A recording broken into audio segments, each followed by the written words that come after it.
Today I want to talk about one of my favourite fishing rods of all time.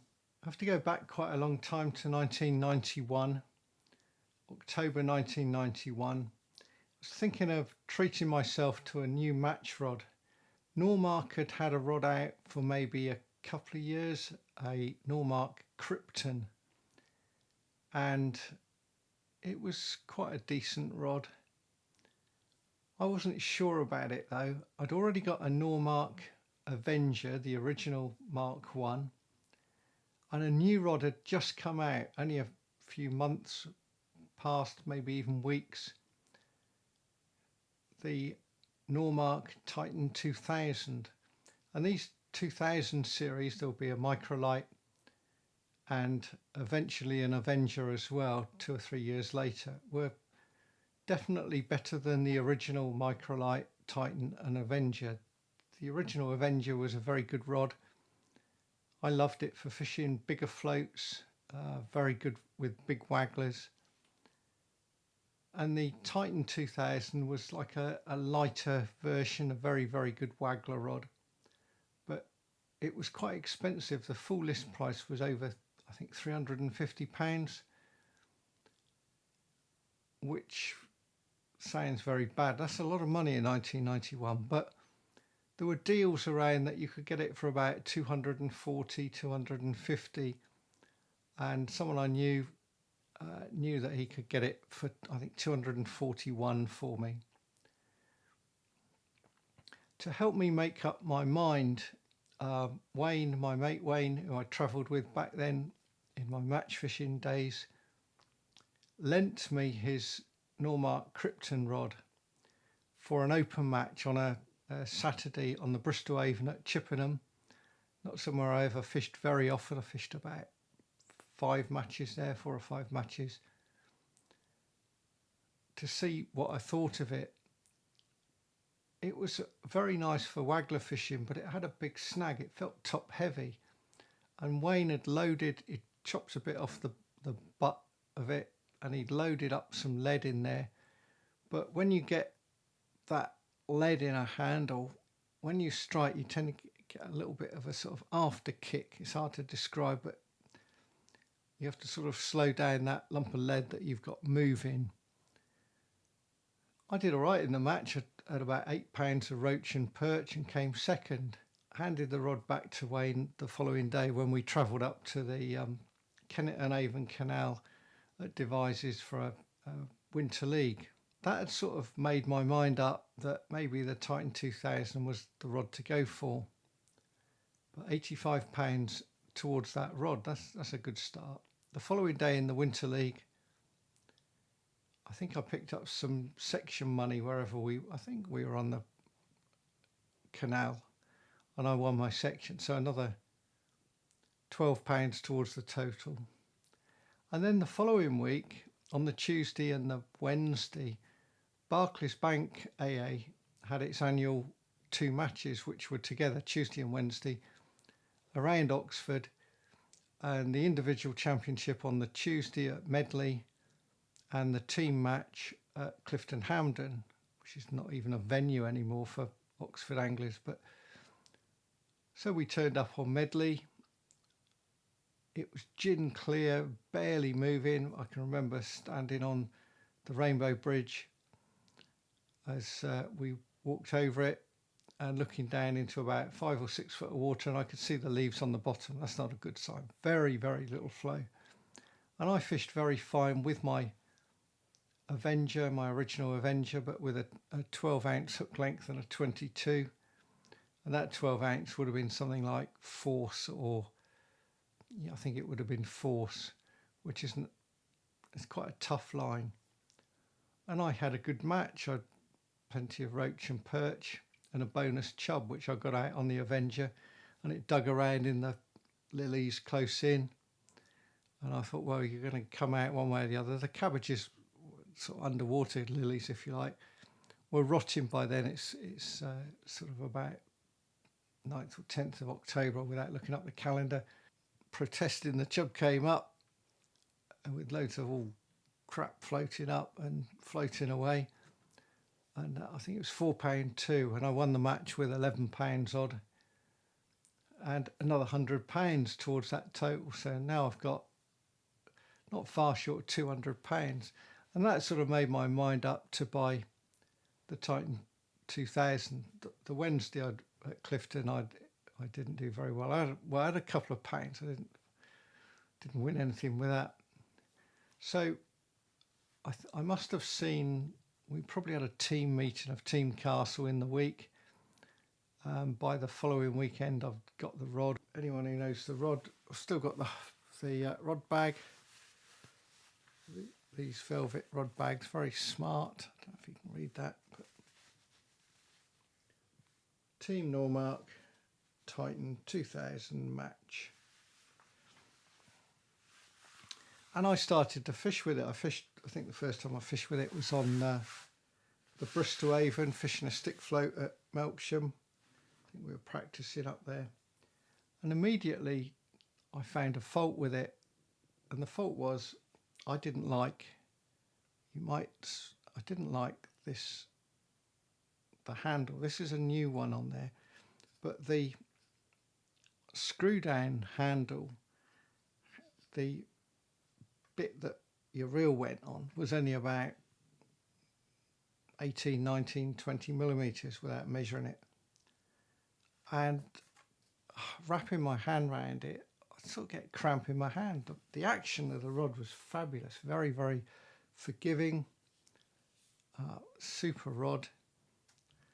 So what I did was I hacked off the screw bit, and then I covered it in a bit of an old glass rod handle which had cork on it, so it was a bit of fiberglass wrapped round. I'll show you pictures of what it looked like, and put sliding rings on it. And I had it like that for many years, close on 30 years, and that sort of solved the problem. And then 2 or 3 years ago I got round to sorting out various rods that had sliding fittings, including this one, and I put a Fuji back on, put the hump, having developed this cork hump, which made it really comfortable. But that meant taking off 2 eyes to get the reel fitted back on. What I also did, and this really has had some hammer, this rod. I got rid of the big rubber bung on the end there, and just put in some cork, glued some cork on and shaped it. And that's lighter, so the rod's not counterbalanced so much, by probably at least ½ an ounce less. That doesn't catch as much on your clothes and things. I say that the Duplon there's got pretty tatty. Probably could do with cork or something, I don't know. But this rod's had a massive amount of use, huge amount of use over the years. And I've done very well with it. I've won matches with it, set a match record with it. Caught my biggest ever bream at 8:10. Caught £2 roach at Sway Lakes. Definitely, I can remember using it for that. A double figure carp on it. I don't know if I've ever had any big chub on it. Not that I can remember. But loads and loads of fish. Which brings me round to this week. So this rod's doing really well. It's 2025, we've had some real heat waves this summer. On a very hot day, went and fished on one of the big ringwood pits, set up a waggler taking about 3.5 treble A, started fishing, and it wasn't long before I caught a roach. It was absolutely solid with roach and rudd, small ones, and probably some better ones as well, if I could but get through to them. And I did get a few that sort of landed net size. Anyway, I'd only caught one roach, I think, and missed 2 or 3 bites fishing. I started off with sweet corn on the hook, feeding some pellets, 4mm pellets. I said there's loads of fish out there. Right under my feet there were loads of small roach and rudd, right where it was like a beach, and just out you could put pellets there, maggots. Nothing hit the bottom even in 4 or 5 inches of water. They were just boiling for the bait. And I struck possibly a bit hard. I don't know. I don't know if it was the heat. I don't know if there'd been a weakness through the shot on a waggler. Because I'd used the rod on the Monday and this was the Wednesday. Whether that was caused a problem, a weakness. Anyway, this is what happened. And I was not best pleased. Well, that put a damper on the session. I tackled up, I had a Carbotech number 2 with me. I re-tackled up with the same float, same reel. Carried on fishing for a while, getting hotter and hotter. I was a bit bothered because of what had happened to the rod. And I was thinking about what could I do with this rod. Well, here's the tip joint now. And at home I had lots of bits of solid carbon and hollow carbon. The hollow bits were pole tips where I'd cut it back to put in PTFE bushes. But I found a bit of solid carbon rod, mixed up some proper araldite, not rapid, and put it in there. The long and the short of it is the eye came off as well because it was right on the whipping. That meant the eye was loose. So I took the eye off. I cut the whipping off. I left a little bit of gold. There's a bit of gold whipping on the start of each whipping. I left that in place and I araldited it. I doubt if you're going to see this, but it's definitely got a very slight dog leg going. It gets to there and it just goes down a couple of degrees. I tried to get it every time I touched it, it moved it, and I think I was weakening the glue. But in the end, I got it more or less as good as. Left it a day. I've re-whipped the eye on. I'll have to check that there's no resin in there. There probably is, no my luck. The resin's setting. It'll need a few days. I'm going to leave the araldite to set a bit more. So I need to check the eye's not accidentally got some resin in it. So the proof of the pudding's going to be in fishing with it again. You can't buy spare tips for love nor money. Loads of people on Facebook, there's a group for people who use Normark rods and Carbotech rods. Say, where can I get a spare tip? I've broken mine. Well, this lost many years ago. It lost about 10 millimeters off the tip as well. If that, probably less than that. Probably about 8 millimeters off the top. And I just glued that back on.